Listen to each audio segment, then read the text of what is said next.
Good morning, everyone. Welcome to our 2021 Interconnection Process Enhancements Phase 2 Final Proposal. Here, my name is Brenda Corona, representing the ISO Stakeholder Affairs at the California ISO. Today, I'll be helping facilitate this call, and I'm also joined by Bob Emmerich, our Senior Manager for Interconnection Resources, Jason Foster, Manager for Queue Management, Linda Wright, Lead Interconnection Specialist, and then Bill Weaver, our Senior Counsel, Assistant General Counsel as well. For this presentation and paper are also available on the initiative webpage for you to click on Stay Informed under Policy Initiatives and Interconnection Process Enhancements. Before we get started, I want to go over some few housekeeping rules. As this call is being recorded for informational and conveniences purpose only, any related transcription should not be reprinted without the ISO's permission. As well, this meeting is open for dialogue and simulate any different perspectives. And at this time, if you have any questions, make sure you are able to use your raise hand icon above your chat window. For those on the audio, please press #2 for my operator, Sharon, to make sure to unmute you during the call.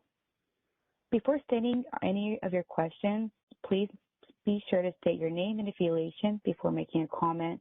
This will ensure for us to know who is speaking and what organization you're representing. And if you have any technical issues during the meeting, please send the chat to my event producer, Sharon, or myself during the call. And now I'll go ahead and open it up to invite Bob Emmerich to go ahead and proceed for the next topics for this call today. Well, good morning, everybody, and welcome. So our presentation today is to go over the Phase 2, the final draft proposal, the final proposal. And the topics that we'll be covering are the Tpd allocation requirements, the cost allocation treatment for network upgrades to local systems, the network reimbursement policy when ISO is an affected system, providing more public available queue data and transparency over early GIA termination procedures. We did remove from the Phase 2 the topic of increased study deposit amounts and withdrawal penalties. It was a topic that we were struggling to get good stakeholder consensus on our proposal. In that process, we pivoted to try to go down the road of the FERC NOPR for interconnection procedures on what they were proposing in their NOPR, but that didn't really get us any closer, and particularly since the NOPR is still in the comment phase, stakeholders felt we were jumping the gun a bit, if you will, on trying to go down that road. So we have decided to pull that item from the Phase 2 process and wait for the FERC NOPR, and we'll deal with changes to study deposits and withdrawal penalties based on what the final order on that turns out to be. So if we could move to the next slide. So the first item is the transmission plan deliverability allocation process. And the item 1 of this, there's actually 2 items. Item 1 is the minimum requirement term for the PPA eligibility. And for this item, we have not made any changes to the ISO proposal, and which is that the PPA must have a minimum term of 5 years to be eligible for an allocation. And this would begin with the allocation cycle, where the affidavits would be due in December of 2023 for the 2023-2024 Tpd allocation cycle. This process applies to allocation groups A and B, including the retention requirements for Group B and the retention requirements for Group D. And the PPA requirements for retention of an allocation received prior to the 23-24 Tpd allocation cycle, as well as projects requesting a COD extension and projects required to demonstrate commercial viability, will be the same requirements that were in place when a project received its allocation of Tpd. Going over the summary of comments, 5 stakeholders only supported a 1-year term and 2 stakeholders supported a 3-year term. All of these 7 stakeholders were all generation developers. 7 supported the 5-year term or more, and all of these were a mixture of all the LLCs were in this camp as well as a few developers.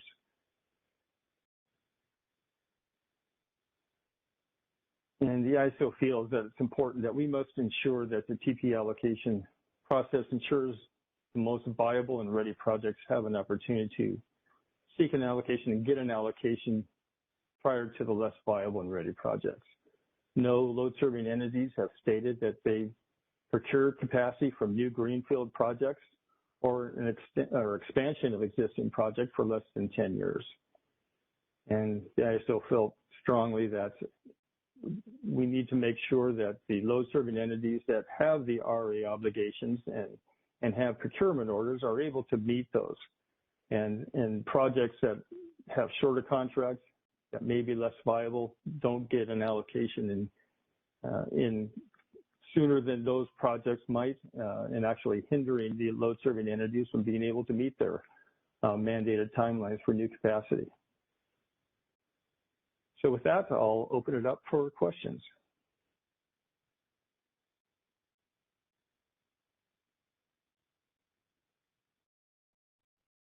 To submit a written question, select all panelists from the drop-down menu in the chat panel.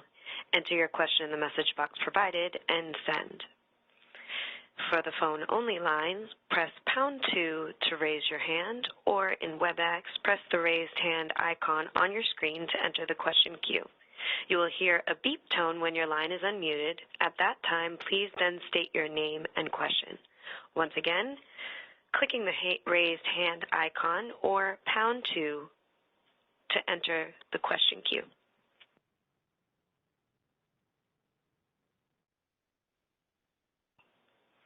We currently have no questions. Okay, let's move to the next slide then.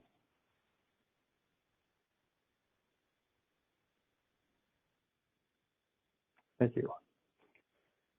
So TPD item number 2 is the requirements for an allocation to interconnection customers with PPAs with non-load serving entities. So this proposal as well has been unchanged from the previous paper.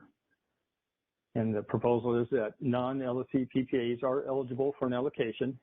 PPAs must have a minimum term of 5 years to be eligible for an allocation, just as stated in item 1. The non-LSC procurement must demonstrate, or non-LSC procurement entity must demonstrate a contract selling the RA capacity to an LSC with an RA obligation for a minimum term of 1 year. And if the non-LSC procurement entity cannot demonstrate such a contract, it must provide a deposit in lieu of such a contract. And the deposit amount is $10,000 per megawatt of allocated TPD with a minimum deposit of $500,000, and there is no maximum. And the due date is within 30 days of the ISO notifying the IC that the project has received an allocation. All commenters supported the proposal. 3 developers did request justification on a reduction or a justification of the deposit amount or a reduction of the deposit amount. And just to provide a little bit of background there, the deposit amount was designed to create a sufficient incentive for non-load serving entities to perform under requirement to enter into an agreement with an LSC with an RA obligation as quickly as possible, and to incent against large amounts of TPD being tied up in projects that are seeking to essentially buy transmission plan deliverability. So we feel that the deposit amount is appropriate and did not make any changes to that. Are there any questions? We have one question. Caller, your line is unmuted. Hello, Susan Schneider, Phoenix Consulting. I had a clarification question here, and I do apologize. I also had a quick clarification on the earlier topic. I tried to get in, but somehow it just didn't quite connect. So, but on this particular project, if the deposit is submitted, then if the project comes back later and shows that there is such a contract, was the deposit refundable? Yes. the deposit is refundable at any time that a project comes back and demonstrates that they have this one-year contract. Okay. Or if they don't demonstrate that, but they end up going into commercial operation, then it is refundable as well. Okay. But if they end up withdrawing before any of those two things happen, then it is non-refundable. Okay. And then my clarification question on the earlier topic, and again, I apologize because I know you just went past it, but LSA had proposed a similar structure for a project that didn't have a 5-year term, maybe if they had a PPA, but it wasn't 5 years, that there could also be a deposit option for that. And I didn't apologize if we missed it, but we didn't see any response to that in the CAISO's documents. Okay. Well, we didn't feel that was an appropriate item to include in this item number 1. And really in the realm of, we really want those long-term projects or long-term contracts with load-serving entities that are under obligation to go out and procure in capacity on a specific timeline. And we want to give them, really the first shot at transmission plan deliverability and not allow projects to essentially give a deposit in lieu of having those requirements and actually get an allocation possibly even sooner than these projects that actually need to come online in order to meet their mandated requirements and in order to meet the system reliability requirements that the ISO needs in order to meet its reliability requirements in both the near and long term. So we did not, we declined to actually include that into the proposal. Okay, because that might also be sort of proof of viability as well, similar to this approach here.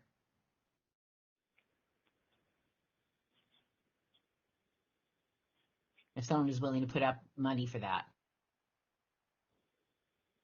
Well, again, we didn't think it was appropriate for projects to essentially put in a deposit in lieu of actually having a contract. We really felt that the largest and most specific indication of a project's viability is actually having that contract. Right. And they had proposed they would have a contract, but maybe it just wasn't 5 years. So it would just be to bridge that. And all of the LFEs, they don't ever go into shorter term contracts than that. So, in order to make sure the LFEs have the first shot, the highest priority to get the allocations, and we didn't think that was appropriate. Okay. All right. Thank you.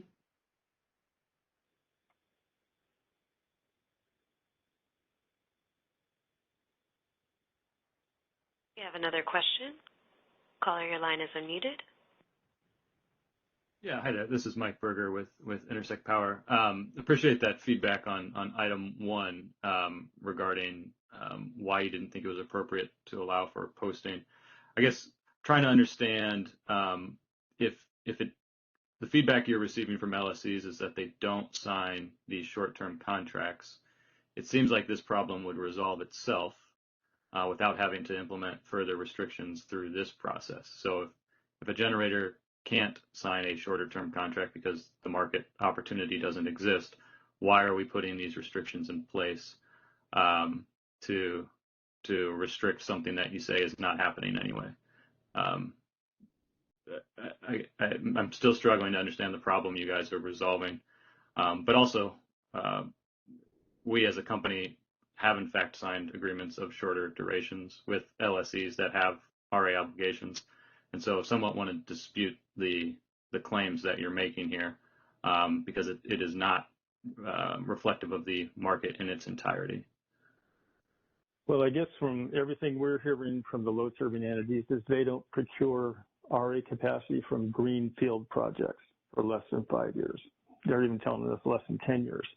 So while they may be procuring RA capacity from existing projects for short term, but not from greenfield projects. And we feel that that long-term contract is really the indicator of the viability of a project being able to do all that it needs to do to move forward and move into commercial operation.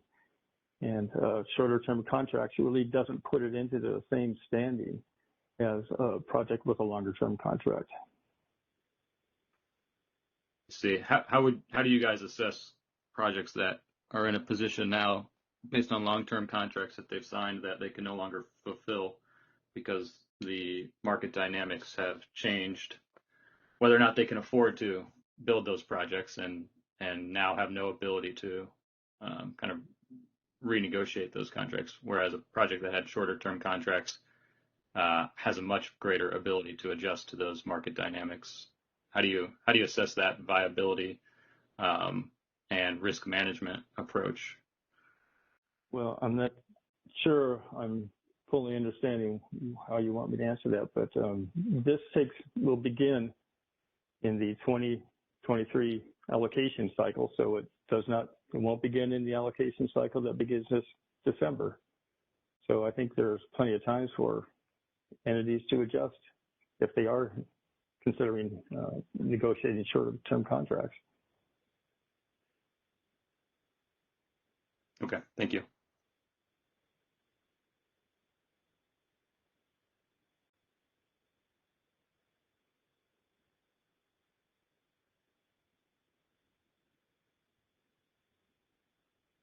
Are there any other questions? There are no more questions in the queue. As a reminder, pressing #2 on the phone-only line will put you in the question queue, or pressing the raised hand icon in WebEx.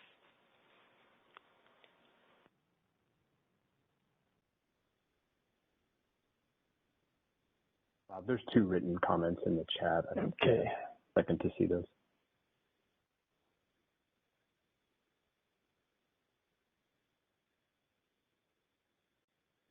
So, will item 2 affect emergency resource dispatchability for the state of California and the governor's proposed emergency resource proposal?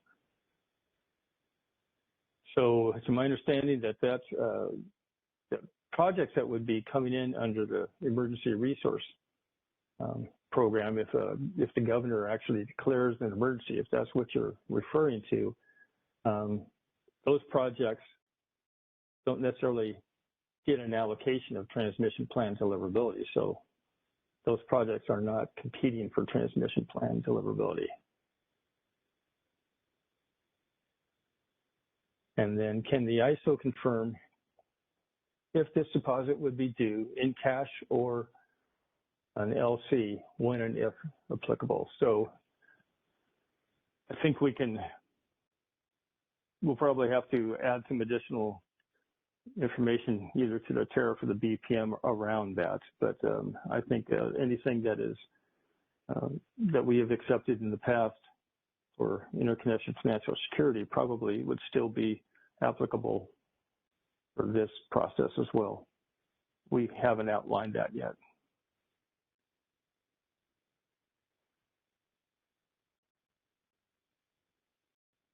Okay, are there any other questions?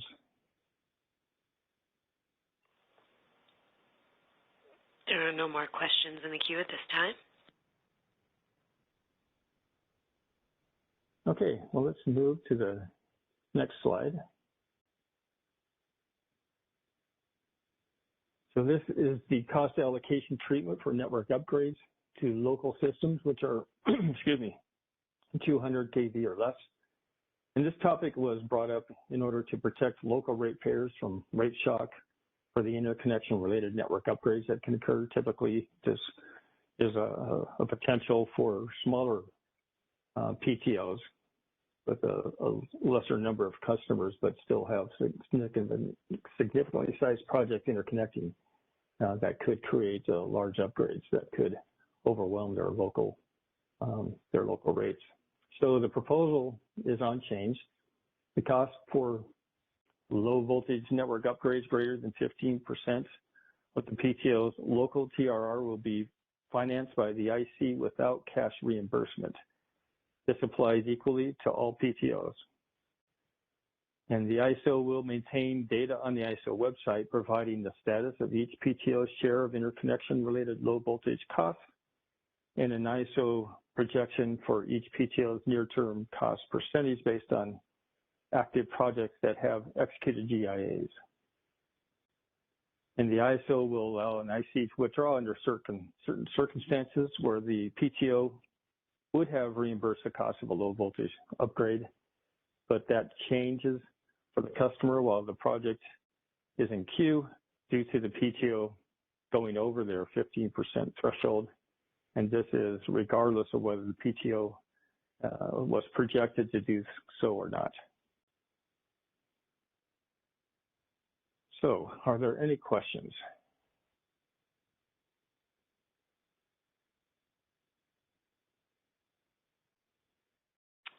There is one question. Caller, go ahead. Hi, it's Susan Schneider again. I just had a clarifying question, or maybe an additional question. If someone's already in the queue, I see what you're saying about the third bullet there, allowing them to withdraw. But if they withdraw, I mean, it just means that they've invested a lot of money potentially in a project where they will not probably get the rest of that money back potentially. So is it, in terms of the information that the CAISO would provide on the ISO website, or maybe something that would be in an interconnection report to the customer? There could be for the cluster, say 2 clusters ahead of them, or 1 cluster ahead of them, there could be a lot of projects that have upgrade costs that are don't have executed GIAs yet, and so it's good to get the projection based on the executed GIAs, and that is valuable information. But is there any way to add something to that based on projects that are in the queue that do not yet have executed GIAs, but are in a particular, say the clusters before, maybe 2 clusters before the ones that are currently being studied? So, Bill, how about if I defer this to you? It's you were key on some of these items. Yeah, sure. No, I think those are good ideas, Susan. Oh, can you guys hear me okay? Yeah. Yeah. No, I think that's right, Susan. I think we would want to track to our best of our ability what each PTO's share percentage is in the study reports, and those would form the baseline to determine this, withdrawal exception penalty, withdrawal penalty exception, I should say. But yeah, I think we'll need to think about that a little more. I think based on the percentages we've seen and the way these work, I mean, I don't think we expect a lot of significant movement, especially for the 3 large PTOs. Right. But we all know right. where this one's which area this is intended for. Okay. Oh well, I mean, yeah, we've been very clear about that. Right. Right, but I think you're right. Yeah, we want to keep the current shares to the best of our abilities in the study reports, use that as a baseline, and then if it comes when they're executing their GIA that they're now not getting reimbursed, then yeah, I think that would trigger the exception. I'm thinking though, even before, even before you get to the study report, if you knew already, for example, that okay, based on executed GIAs, it's below the total, maybe even well below, but they're the 2 clusters before you, if you add those together, then you'd be 3 times that amount. Maybe you wouldn't even apply in that area. Okay, so it'd be good to somehow have a tracker of. And of course, a lot of those projects may drop out. You don't really know if they'll really go, but at least have some indication of, based on the projects still under study that don't have GIAs, would you be over for that amount? Particularly when for VEA, it's such a low amount that it would just be good to know, if you're already at several times that amount just for the cluster ahead of you, for example, well, why, you're in cluster 15, you're going to apply for cluster 15, but based on cluster 14, well, everything's already well above that and you're not going to get reimbursed. At least you could take that into account, either knowingly apply there anyway, or don't apply there and try and, go somewhere else or the higher voltage system or something. So it'd be good to get that information out there, even for projects that don't have executed GIAs, maybe even before, so people could have that information before they even apply. I definitely understand that concern. I think we'll have to go back to the PTOs here, because there's only so much tracking they can do on this, right? I mean, what we're describing would almost like require a staffer to track the huge transmission revenue requirements that these utilities have all the time, and then every GIA that's being executed. I think we need, if we're going to come up with something reasonable, it'll have to be based on existing Q milestones, like the publishing of the reports, the reassessment, where we're trying to provide updates a few times a year. But okay. I hear your concern, and yeah, I think we'll definitely seek to address this. Okay, and I hear your concern about it being complicated for some of the really big PTOs, but if you did it for VEA where there's an issue, and you did it for maybe GLW and SDG&E or something like that, or actually not GLW, just SDG&E perhaps, because they're not really close, but they're the next one in line. I don't know that you'd really need it for the other two because you've got a lot of play in there. Does that make sense? Well, yeah, and I trust that I would trust that that the PTOs, by virtue of this rule, would be properly incentivized to track with as much specificity as they want to, right? Because they incur the risk of having to reimburse someone in cash if they're not tracking this closely enough when they execute GIAs, right? So you're right. Yeah, it might be very easy to be hyper specific on VEA and know exactly where it is and where it's going. Right, and well before anybody would execute a GIA. Yeah, this is a good note. So let us take it back and think about it.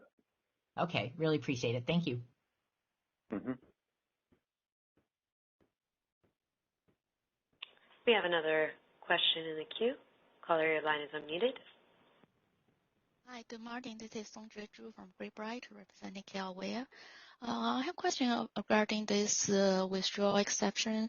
So who and how is this determined when the PTO would have reimbursed the cost of the water upgrade when the IC submits an interconnection request?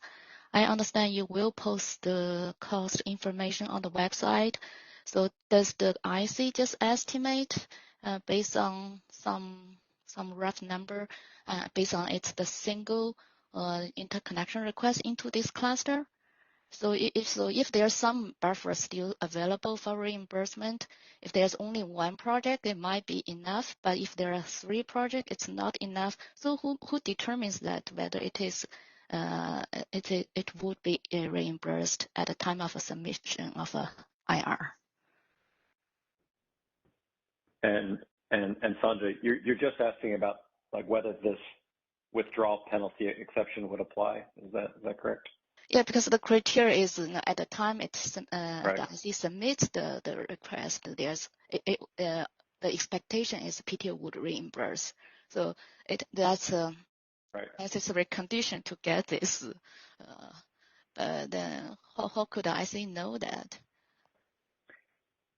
Well, yeah, and I think it'll be there are 2 options, right? I mean, we could try to ensure that the whatever we have posted on the website is as accurate as possible going into the interconnection request window in April, right? And that would be, a baseline.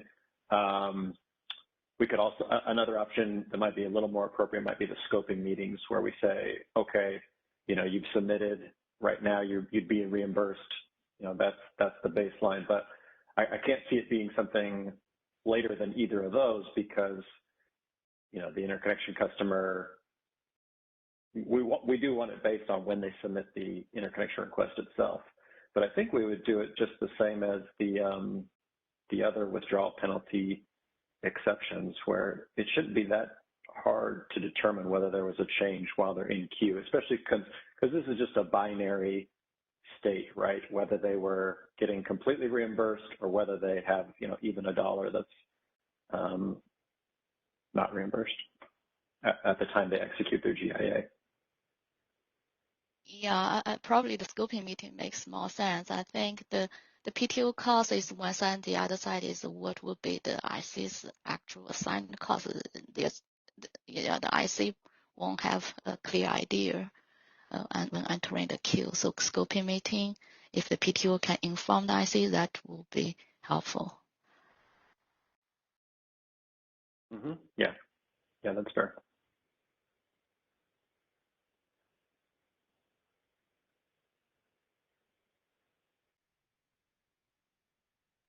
Thank you. I don't have other questions. Thank you. There are no more questions in the queue. Okay, then let's move to the next slide, and I'll hand over the presentation to Linda Wright. Hey, Bob, there was one written question in the chat.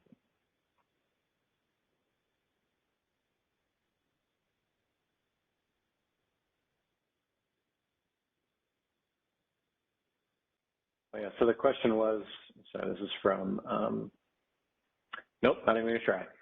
This was from one of our listeners who said, how is the 15% threshold determined?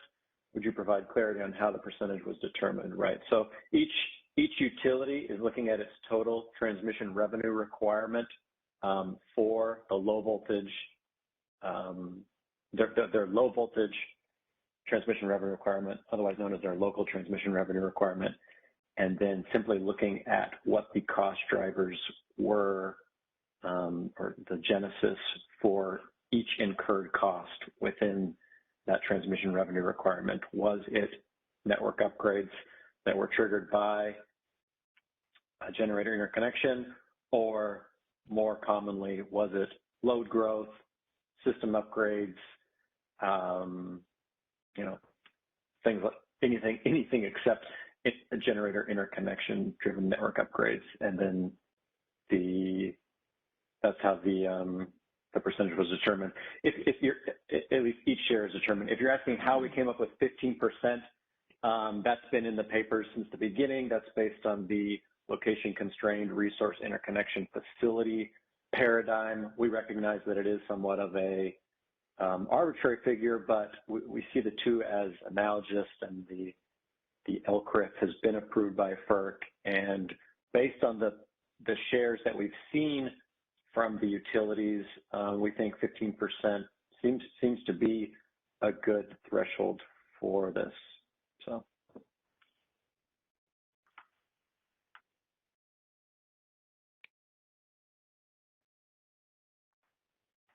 All right, go ahead, Jason.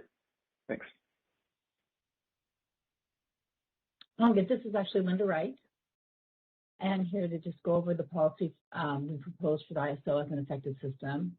We received continued support for the use of a study-based case based on the previous Q projects as of the date the effective system study agreement is executed when studying projects that are affecting the ISO system.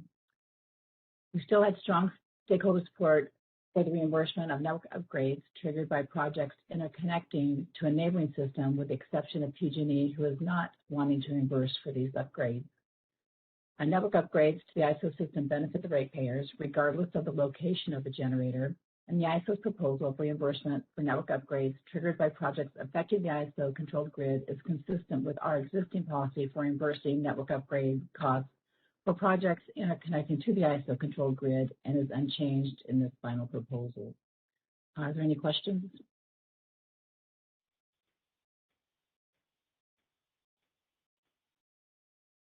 Caller, your line is unmuted.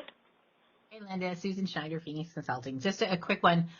You know, in most other jurisdictions where they don't provide upfront cash reimbursements, which is most other jurisdictions, but what they do provide is they provide a credit to I think it's a credit to the non-variable part of the transmission rates or something like that. It's the FERC pro forma language. And so I'm wondering if they actually do provide reimbursement. It's just it's not upfront cash. It's through transmission rates, which if you're funding, you know, I'm just well, anyway, I'm just, what is there possible if someone is funding something in another BAA and they're building in the CAISO, they wouldn't have access to that refund mechanism because they're not paying transmission rates to the other jurisdiction. And so one of the things we were looking at when we asked about kind of reciprocity kind of agreement would be some way to provide the same upgrade refunds that they do provide to others in their service area to projects that are funded by or to upgrades that are funded by projects in the PG&E in the CAISO area. So does that make sense? Right. So I know that there have been in previous responses requests for reciprocity to our process and theirs, and that would have to be brought up. That's their policy, so that would have to be brought up and changed in their process, as we don't have any jurisdiction there. Well, I guess what I'm saying is it's usually not non-reimbursement. It's just reimbursement through a different form, and their tariff doesn't provide for any other kind of reimbursement. So when we have been urging the CAISO to try to get a reciprocity agreement, basically it's to get the same reimbursement that would normally be consistent with their policy, just in a different way. And if the CAISO were the advocate for that, it would have a lot better chance that if any individual generator would try and ask for some kind of exception or special treatment. Yeah, Susan, this is Bill. I mean, one of the principal complications with that is, first of all, we don't charge for transmission service like the other ISO RTOs do. So we would be, the best that we could do is merchant transmission CRRs. That would have been the alternative if we weren't going to provide cash reimbursement. But in terms of like going out and trying to work this out with every single affected system, first, we have a lot of them, and second, they're almost entirely non-FERC jurisdictional, and could simply, ignore us with, and we would have little to no recourse. Ultimately, though, I think what we've proposed, though, is both the most elegant and I think the most just and reasonable solution, which is just simply we're recognizing that the network upgrades, regardless of what originated them, they benefit the local ratepayers as any other network upgrade. I think we do have a reciprocal system because the other affected systems, they treat all their network upgrades the same, whether they're caused by one of our generator interconnections or caused by one of their own interconnections, and that's exactly what we're doing. We're treating externally triggered network upgrades the same as we treat internally triggered network upgrades. Right. Well, I guess what I'm saying is they don't treat them the same because they do provide refunds to projects in their own area that fund upgrades through this crediting of transmission rates, and because the project inside the CAISO wouldn't necessarily be paying transmission rates in the neighboring BAA, then so basically, yes, they have their own refund mechanism, but a project in your area would not qualify for it. So is it really fair that they should not get any reimbursement when projects in those, we're not saying they should get more than what projects in those areas should get, but they should get a reimbursement consistent with that. But one project asking for that usually is not going to get any kind of consideration. And the CAISO can't require it, obviously. We understand you can't require a neighboring BA to do something like that. But if there were some kind of reciprocity agreement, either to qualify for this treatment or just in general, then that would be something that that would allow generators located inside the CAISO to get that equivalent treatment that the neighboring BAs already offer. Yeah. So two things. I'd say, so what you're describing, the reimbursement policy you're describing, is the FERC jurisdictional paradigm. Not, again, most of our affected systems are not FERC jurisdictional, and they're not required to provide a transmission service credit. They could simply require. Okay. Yeah, most of them do. In any case, they're not it kind of needs to be universal or it doesn't work. But my second point was that when Order 845. Those reforms were coming down the pike. There was a lot of interest in affected systems and reciprocity agreements. And we did, reach out to some affected systems to see, to gauge their interest. And I think it was pretty clear they were disinterested in any type of, reciprocity agreement or really playing ball with us. Okay, well, I think we can talk about it. But I think that, if it turns out that in order to get their projects to qualify, then they would have to offer the reciprocity treatment. That would be a different question. Okay, so anyway, we've just been pushing this concept for that reason, because it is not that you're asking for more or something inconsistent. You're asking for something to remedy what is really an unfair and exclusion of rate and reimbursement that is under most of the current systems. So, okay, we'll put it in our comments again, but that's the whole idea here, is not to ask for special, for something that projects inside those areas don't get. It's just that the projects from outside those areas are excluded from that refund mechanism. So. I understand. Okay, thank you. Thanks, Susan. Sanja, I don't know if your hand was still up from before or you wanted to talk about this issue.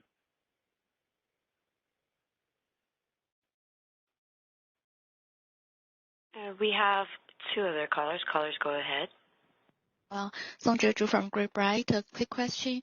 Does the treatment for low voltage network upgrades on the previous slide apply here as well? Oh, gosh. Yes. Yeah.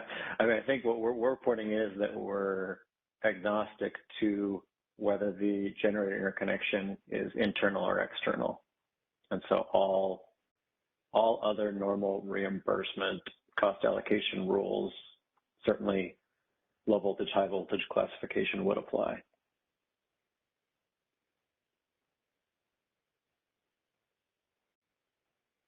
Oh, I think, did we lose you there, Sanja? No, I'm good. Yeah, thank you. Okay.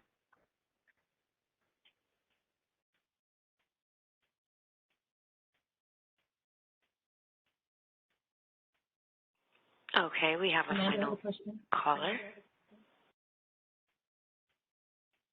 Please go ahead.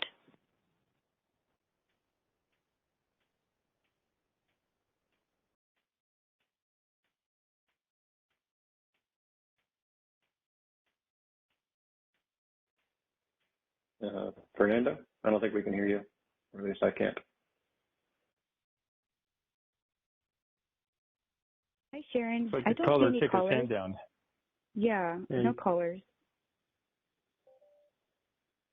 Oh, Fernando, you're back. Sharon, can we go ahead and unmute him?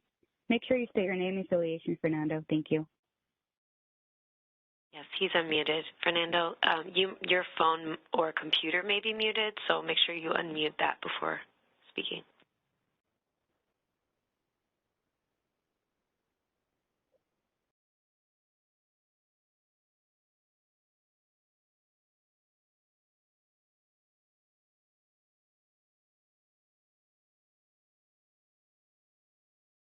Fernando, go ahead.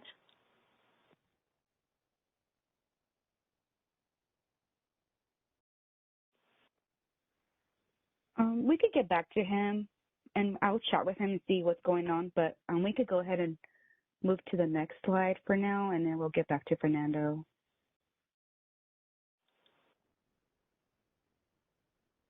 Thank you. This is Jason Foster with the key management team here at the ISO. On the topic of publicly available data, stakeholders have asked, and the ISO has agreed to share a number of items listed here and make it publicly available data. The keynote to this is it's going to take some pretty significant RIMS updates and tracking updates on the KISO side. We've actually already kicked off a number of these efforts. I believe Deb in the last call noted that a lot of these won't be implemented until sometime in early to mid 2023. But please note that we are aware of it, we are working on it, and we're making good effort and progress towards making this data available. Any questions?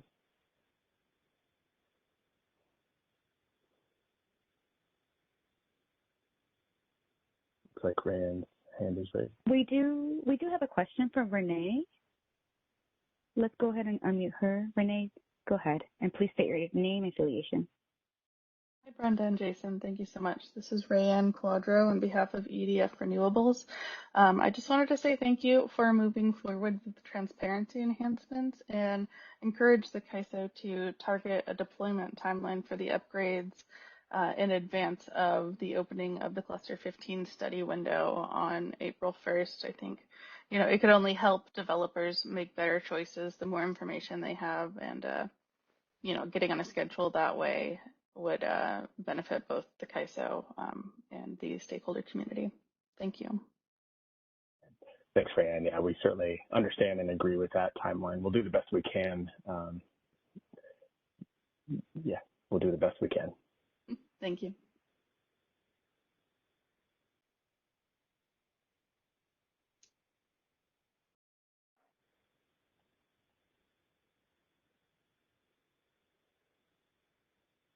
There is another question in the queue. Caller, your line is unmuted. Hi, this is Molly Sturkle from the CPUC. Can you hear me? Hi, Molly. Yes. Hi, Jason. I just had a clarifying question. Maybe I might have a couple of small ones. Would the resource IDs by queue number, would that be available for the entire queue, or would that just be a going forward issue? I think I would presume that would be all resources active in the queue. Okay.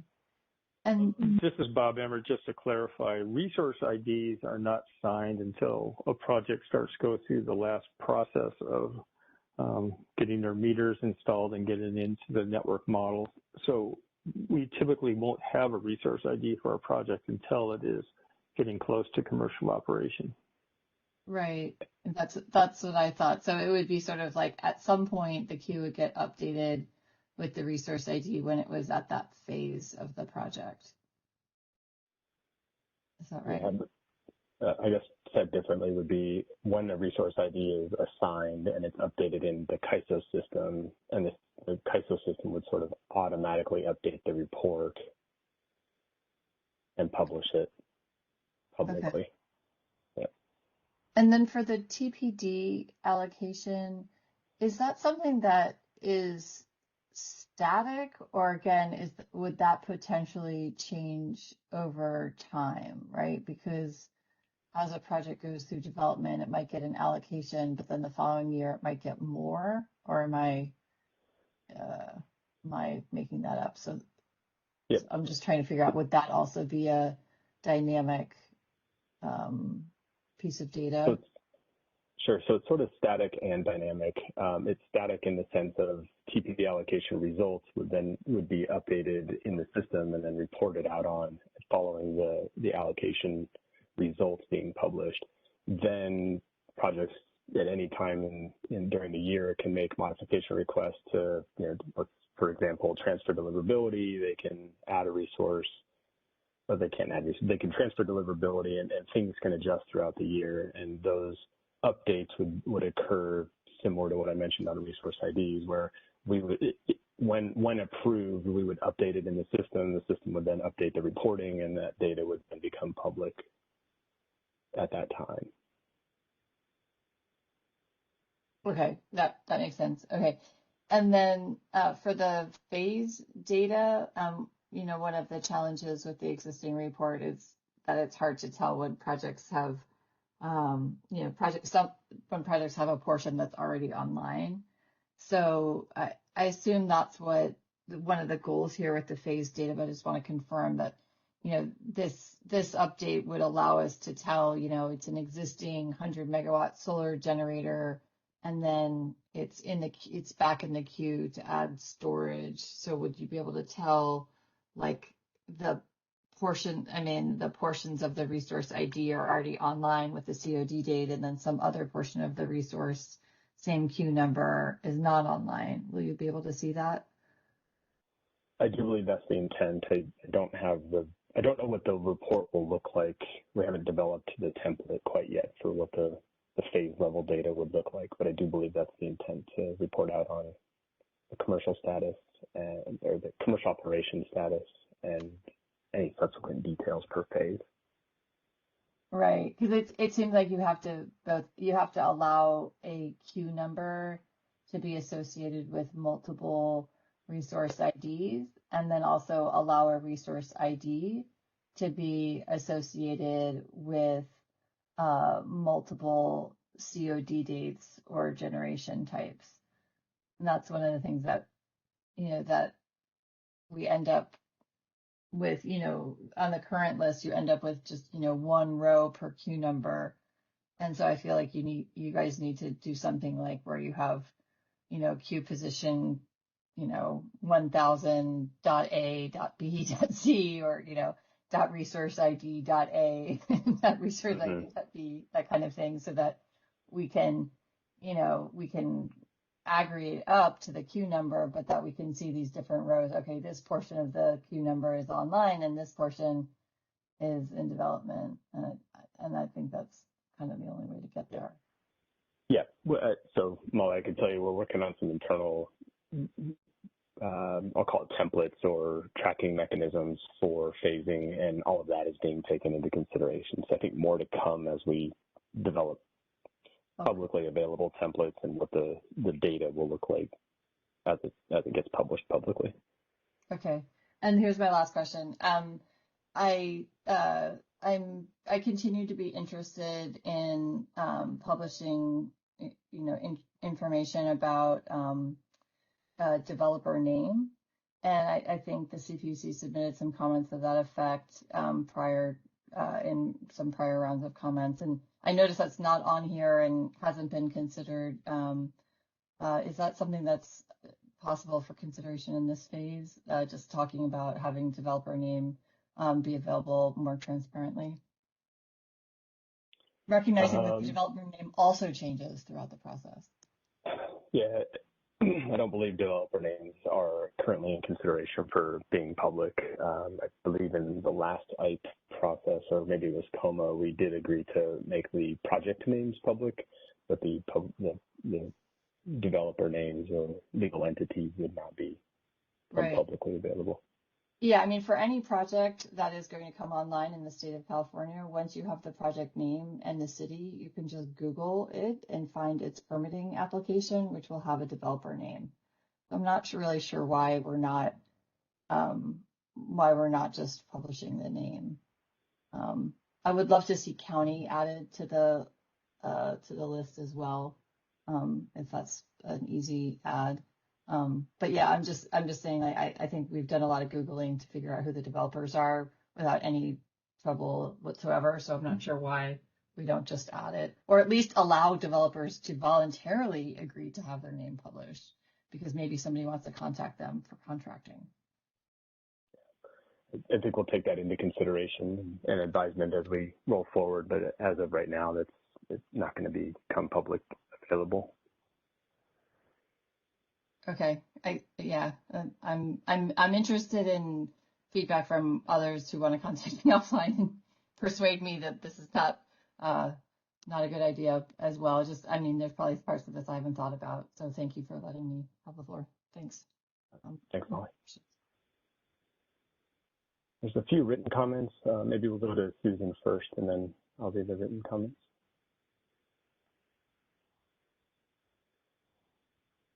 Yeah, hi, Susan Schneider, Phoenix Consulting again. Yeah, I thought that actually part of this, and we did discuss it earlier in the stakeholder process, was that the CAISO would provide some kind of forum or place where developers could provide that information, and as well as contact information and other things if they were looking to, for example, contract some portions of their project, but that would be a voluntary thing, and the CAISO would simply provide a web page or link or something for that purpose. Is that still part of the process here? Susan, this is Jason. I'm not familiar with that discussion, so maybe it was something that Deb had engaged in. To be upfront, I'm not familiar with that, so I don't know that I could comment or provide any backstory or back history. Okay, I think it was discussed there was a workshop on the data transparency, and I think that was discussed there. I believe might have been earlier, but but I thought that was actually pretty well received, and as long as it's voluntary, maybe the CAISO could consider doing that. Yeah, again, I think that's something we can take back and consider. We'll have to work through the mechanism and how that would work, both from receiving approval, but also then making it public and how that would look. Okay. Thank you.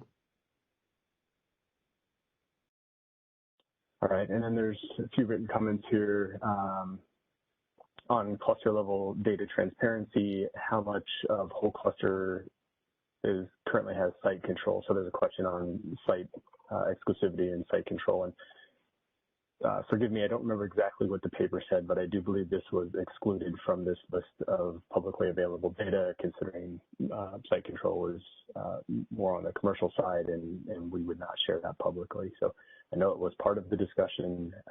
I think the answer there was we would not be sharing site control or site exclusivity details publicly. And then I think that was it. Jason, this is Bob. Just to add to that, in phase one, we added the process to where projects are required to have site exclusivity moving into phase 2, starting with cluster 15. So by default, projects in cluster 15 and later will have site exclusivity as they move into phase 2. We just we wouldn't be publishing whether they do or if they've provided a deposit in the phase 1 study process. Thanks, Bob. Good clarification.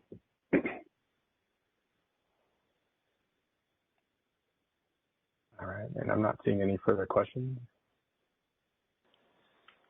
There are no further questions in the queue. All right, go ahead and move to the next slide, please. All right, on the transparency over early GIA termination procedures, Energy, it's noted, the proposal is unchanged from the previous paper. I'll make that first note.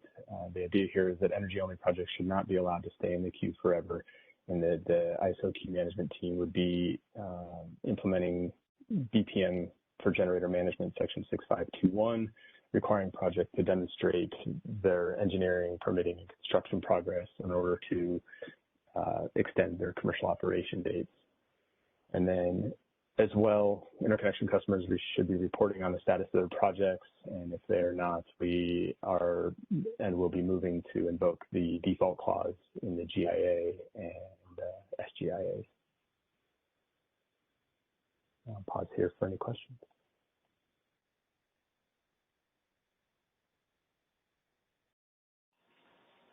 We have a question in the queue. Caller, go ahead. Hi, Susan Schneider, Phoenix Consulting. Just and for an LSA, we've been pretty stringent about these things. And I guess on the second one, we understand what you're saying. And of course, you should always only do these things when appropriate, and not when inappropriate. But if someone doesn't respond, how would you think would be an appropriate excuse for that?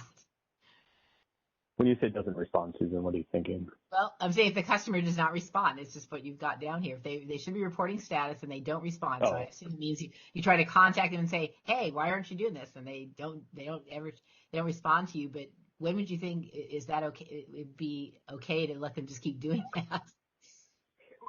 Yeah, I think there's a limit to which we have to allow customers to respond. If they're not responding, then we invoke the default clause by which we would provide a notice of breach letter, and that notice of breach letter would then identify the timing and responsibility of the customer to cure such deficiency. And if they don't cure that deficiency and they continue to not respond, then we'll move forward with whatever that breach letter and breach notice identifies as the consequence.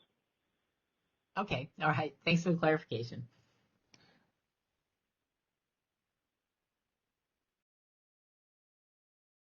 Thanks, Susan. Any other questions? There are no more questions. All right, I think I'll toss it back to Brenda to close us out. Thanks, everybody. Thank you, Jason.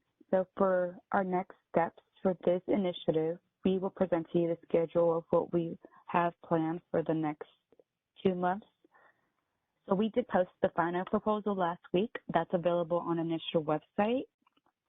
And today we are just opened up our comment template. So to submit comments for the final proposal due on October 4th, please submit them prior to that deadline.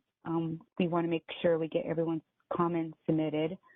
And we also have the link here for everyone to see, but if you do have any questions in regards to anything we discussed or anything on the comment template access, feel free to send them over to ISO Stakeholder Affairs at kaiso.com.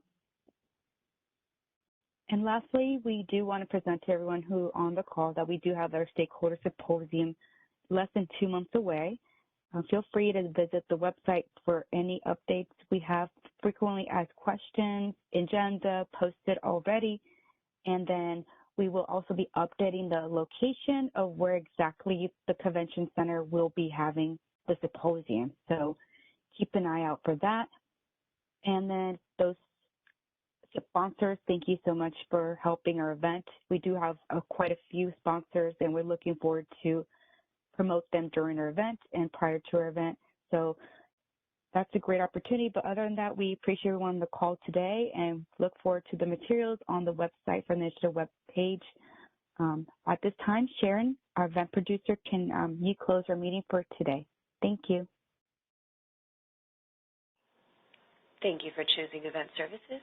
You may now disconnect.